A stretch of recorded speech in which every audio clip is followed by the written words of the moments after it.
So that's the one thing.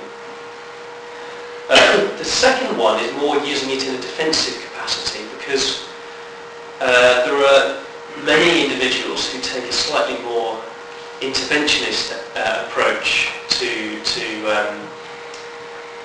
getting involved in the legality of Israel's actions.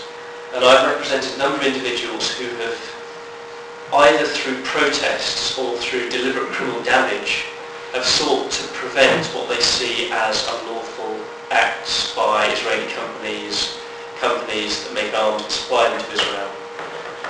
One example was in Uxbridge. There is a large factory, a large import company owned by the Israeli government, which brings in almost all of the produce from Israel, and in particular from the settlements.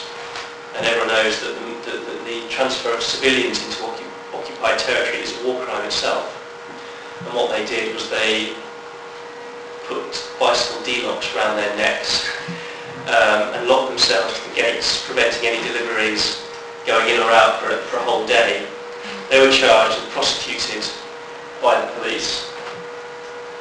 A similar case quite recently, there's a company down in Brighton which makes arms. It's suspected particularly of making the parts for the Israeli Air Force weapons deployment systems, so basically bomb release units, which were being used in Gaza. And what they did was almost like a military operation in the middle of the night. They broke into the factory armed with hammers and axes, and they just destroyed the factory. The first thing they did, funnily enough, was to throw a bomb out of the window. There was a mock-up of one of the weapons, and they threw it out of one of the windows. But because they did that, the police refused to enter the factory to stop them. So it was a number of hours before the police actually managed to get in, and in that time there was quite a considerable amount of damage. Wow. One of the police officers said they'd never seen so much damage in their careers. So there's quite a lot of damage caused. I won't go into the details, I can't really comment.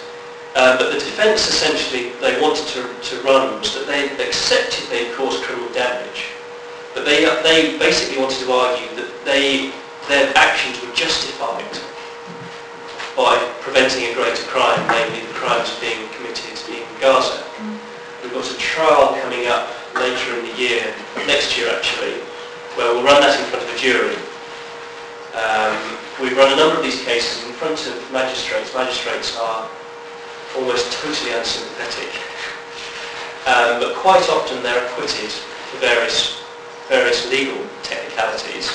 If you run a case hard enough, there's almost invariably a good legal ground that you can come up with, which isn't normally run.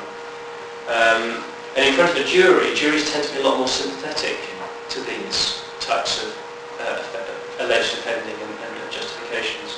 So again, where an independent UN report has clearly set out the wrongdoing which has been taking place, it goes a great deal towards giving credibility to the actions of individuals that take upon themselves to intervene directly. So those are two of the types of cases where the Goldstone report may be relevant. And I thought I'd talk to you about those. Thank you very much. Thank you.